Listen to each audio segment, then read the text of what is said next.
Kembali hadir lagi di News.pol pemirsa, kita masih membahas terkait apa yang menjadi masalah Anda mungkin di bulan Ramadan ini. Siap dengan harga melambung? Siap Bang? Iya, saya cuma ingin mengatakan segmen ini kita mulai arahkan kepada ibu-ibu rumah tangga. Iya.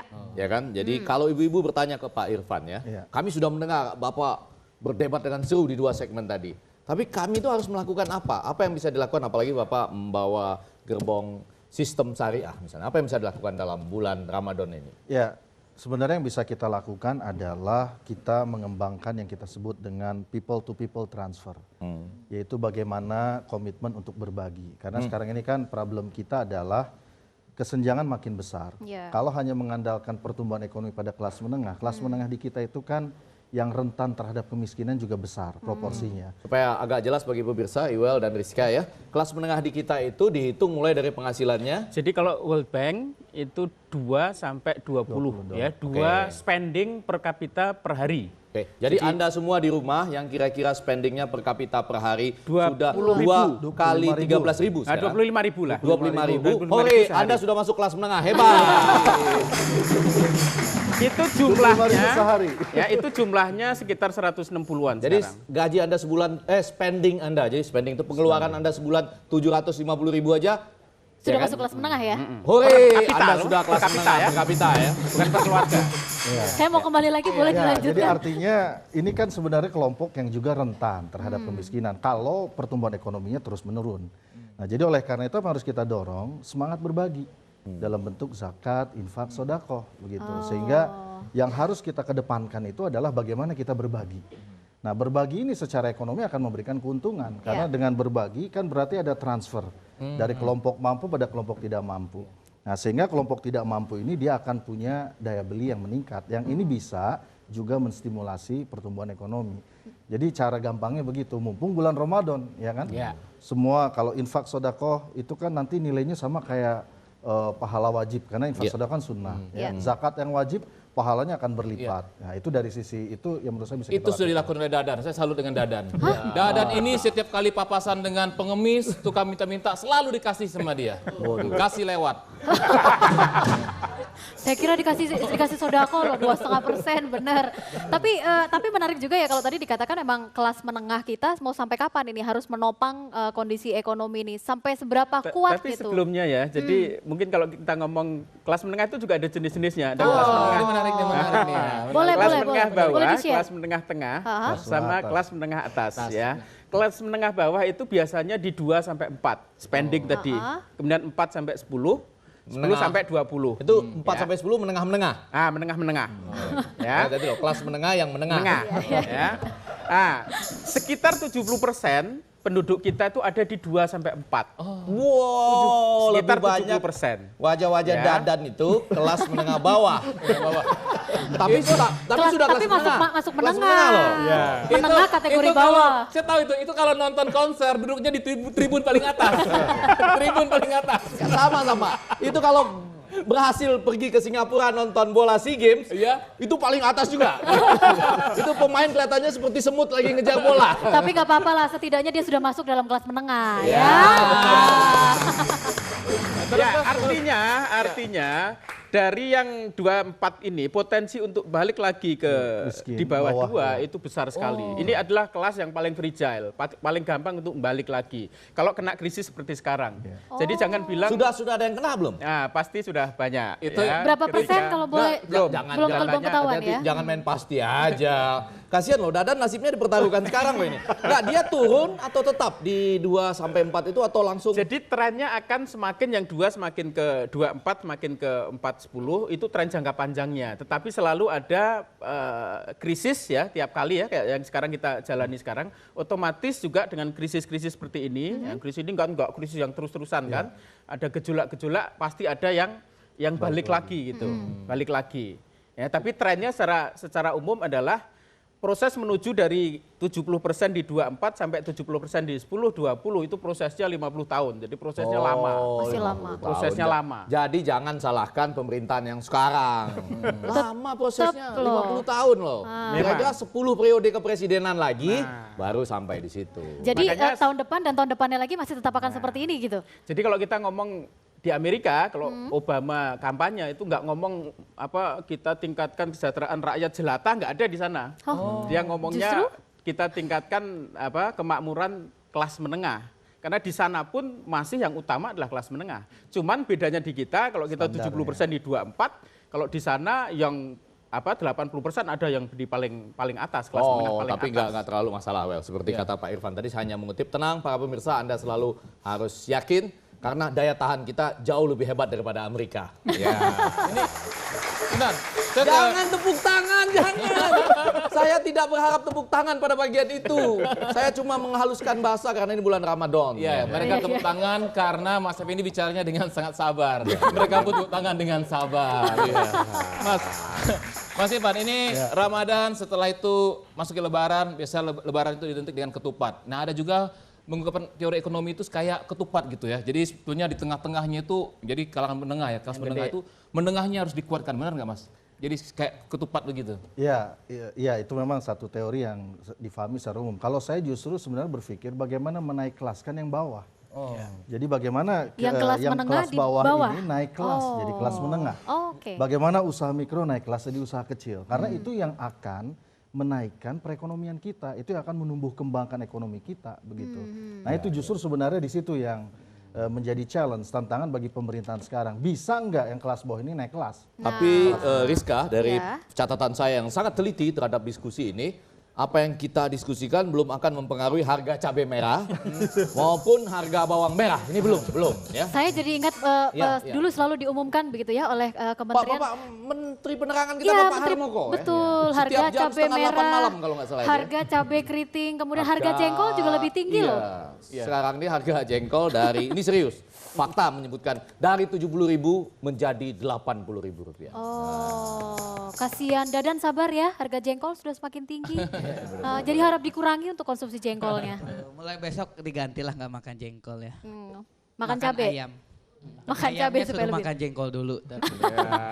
Oke, kalau tadi dikatakan kita sebaiknya meningkatkan untuk dari kelas bawah menuju ke kelas menengah begitu ya. Dan itu kaitannya juga dengan para pengusaha mikro yang juga memang harus begitu ya, harus itulah ditingkatkan. esensi economic growth with equity. Ya. Karena faktanya indeks Gini kita itu kan makin naik. Artinya yang menikmati kue ekonomi ini siapa? Ya kan kelas menengah ke Indeks atas. Gini itu adalah disparitas yang menikmati kekayaan, yang menikmati kesejahteraan, biasanya sumber diukur daya, dari dan 40% kelompok terbawah dengan 20% kelompok teratas. Jadi Oke. kalau dalam 5 tahun trennya angkanya semakin meningkat, itu kan berarti kue pembangunan ini lebih banyak dinikmati oleh kelas menengah ke atas. Oke, Ini menurut saya berarti menjadi problem. setelah ini saya cocok dong ya kalau saya mengundang Ustadz untuk bisa bergabung sama saya. Tapi bukan untuk tausiah Ramadan ya. Ustadz siapa nih? Ini saya mau mengundang Ustadz Valentino DC, begitu disebutkannya. Beliau adalah seorang ketua umum Jaringan Pengusaha Muslim Indonesia. Ya.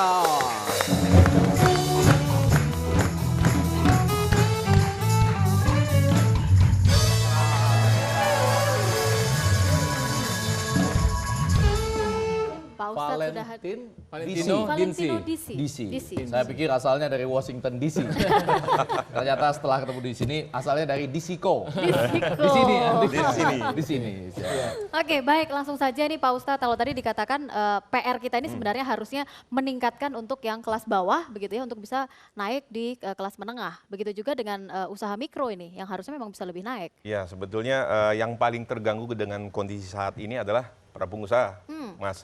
Kenapa? Tiba-tiba bensin naik, tiba-tiba diem-diem naikin lagi, tiba-tiba diem-diem turunin lagi. Ini membuat ketidakstabilan. Tapi pengusaha, yang namanya pengusaha kan, there is a will, there is a way. Selalu kita adjustment saja. Memang yang menjadi korban selalu menjadi masyarakat. Karena pengusaha tidak mau terlalu banyak merugikan dia, pasti dibebankan ke masyarakat. Pasti. Ya? Itu pengakuan yang jujur dari pengusaha. Loh, tapi memang faktanya begitu loh. Faktanya memang begitu. Tetapi di satu sisi seperti yang dikatakan oleh saudara saya Irfan Baik ini, kita punya momentum bahwa kalau kita lihat beberapa tahun yang lalu saya dengar Indonesia adalah negara dengan pertumbuhan entrepreneurship tertinggi di dunia. Nanti Mas Iso yang bisa mengkoreksi ini. Penting. Ya, jadi ada memang kondisi ini adalah kondisi yang sangat bagus. Ya. Walaupun kalau kita lihat kan sekarang Indonesia, walaupun ya keadaan seperti ini, tetap saja ekonomi kita tertinggi nomor 2 setelah Cina kan. Ini suatu momentum. Dan kesempatan inilah kegairahan di mana-mana saya bertemu dengan komunitas-komunitas entrepreneur bahwa kegairahan mereka untuk berusaha luar biasa. Di kampus-kampus, bahkan sekarang pemerintah itu hampir semua jurusan bikin entrepreneurship. Ada kegairahan dan itu sebenarnya pengaruh bagaimana ekonomi kita bergeliat karena memang faktor itu. Apa yang kami lakukan kurang lebih 13, 14 atau 15 tahun terakhir ini dengan menggairahkan entrepreneurship di kampus-kampus, di sekolah-sekolah, di masjid-masjid, saya pikir ini turut mempengaruhi pertumbuhan ekonomi kita. Ini membuat saya jadi semangat lagi. Wah, saya tadi yang agak lemas, Rizka ya, sekarang jadi semangat lagi. Tapi pertanyaan saya Pak Ustadz kembali lagi, ini mempengaruhi harga cabai nggak ya kira-kira ya? Oh ya pasti. Tadi Mas tadi bilang dari berapa? 20 menjadi 40 ribu. Jadi 40 ribu. Dari 40 nanti 80. Ya itu kenyataannya. Enggak, bukan maksud saya jangan mempengaruhi ke atas. Ini buat ibu-ibu yang nonton bisa tetap stabil nggak atau agak menurun sedikit nggak selama Ramadan ini? Jangan sedikit lah turunnya. Iya, iya. Rasanya kalau kita lihat nggak ada harga yang turun ya. Oke. Ya nggak ada yang turun, selalu naik. Belum pernah ya? Belum pernah kejadian itu. Kecuali harga BBM tadi ya, mungkin berapa tahun lagi kali ya? Berapa? 10 tahun. 10 tahun lagi ya. 10 pemilu lagi baru turun. Mas Iwo, tadi Ustadz Valentino dengan sangat optimis sekali gitu ya, karena beliau ini seorang ustadz tentu harus memberikan semangat terus ya kepada siapapun. Nah kalau dilihat bahwa katanya bahwa entrepreneur di Indonesia ini paling tinggi pertumbuhannya. Nah bagaimana dengan situasi sekarang kan perlu modal, perlu pemasaran, perlu konsumen yang bisa membeli, produksi misalnya saya jualan keripik nggak ada yang beli. Gimana? Ini curhatan entrepreneur ini. Boleh tolong dijawab. Ini sebetulnya kalau langsung malah curhatan seorang penjual keripik. Jadi memang begini, kelas menengah itu punya dua dimensi ya. Yang pertama dimensi konsumsi, yang kedua dimensi produksi. Karena kelas menengah ini juga sumber bagi kelas entrepreneur. Ya, itu di seluruh dunia seperti itu. Jadi di samping dia punya konsumsi yang tinggi, dia juga punya potensi karena kelas menengah itu saya punya 3 ciri kelas menengah di Indonesia. Yaitu pertama dia knowledgeable, makin pinter, daya belinya makin tinggi, sama dia semakin socially connected. Socially connected itu karena adanya Twitter, Facebook, mereka itu orang makan itu sebelum mulai makan itu nggak doa dulu Ustaz, tapi motret dulu ya. Agar apa? Agar dilihat dia lagi makan di mana. Itu adalah socially connected. Tapi itu bahaya ya bagi yang belum makan ditawarkan foto begitu. Biasanya kalau sebelum makan berdoa, ini sebelum makan foto dulu ya. Itu perubahan tren itu. Saya biasanya kalau sebelum makan sama Mas Feni saya tanya yang bayar siapa. Kalau Mas Feni baru bagus. saya. Itu email bagus. Iya, Itu cerminan dari pengusaha yang nilai entrepreneurship-nya tinggi. Tapi memang jualannya kurang laku. Jadi dia menanyakan ke temennya, ini yang jelas yang bayar siapa? Hampir sama loh pertanyaan kita mungkin bagi publik ya. Oke, entrepreneurship dianggap meningkat gitu ya. Coba kan dalam periode Ramadan sampai Lebaran nanti. Saya kira memang nggak banyak, karena ini solusi jangka panjang memang. Kalau solusi jangka pendek mesti satu kebijakan pemerintah konkret. Operasi pasar apa segala macam. Ayo, kita bicara itu. Tapi kebijakan operasi pasar segala macam juga belum berubah loh. Sudah pernah dilakukan loh. Sudah pernah bahkan sering loh dilakukan. Kan berarti bicara efektivitas di lapangan. Oke. Ya, artinya pada tataran policy idenya memang kan simple. Harga naik itu karena over demand. Sehingga supply harus ditambah. Supply ditambah pada jangka sangat pendek berarti pemerintah nambah pasokan. Nah sekarang pertanyaannya efektif nggak ini di lapangan?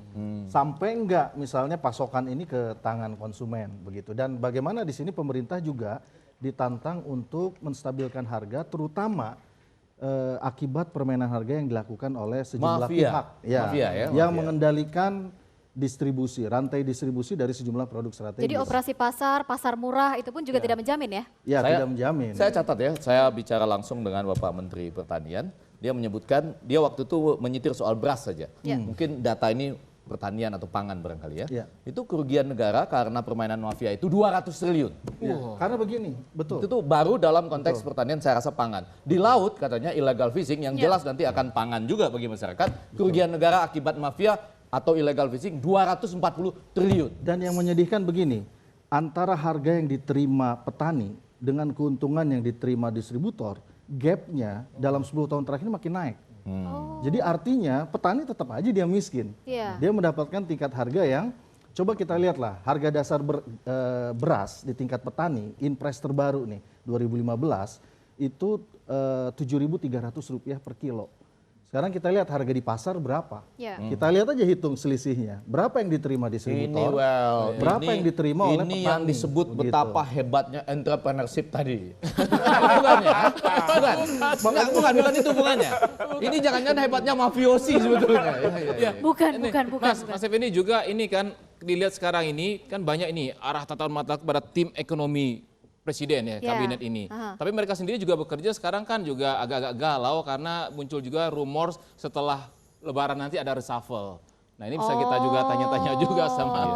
Jadi mau bergerak sekarang ragu-ragu daripada nanti saya bergerak sekarang terus diganti akhirnya beda lagi kebijakannya ya.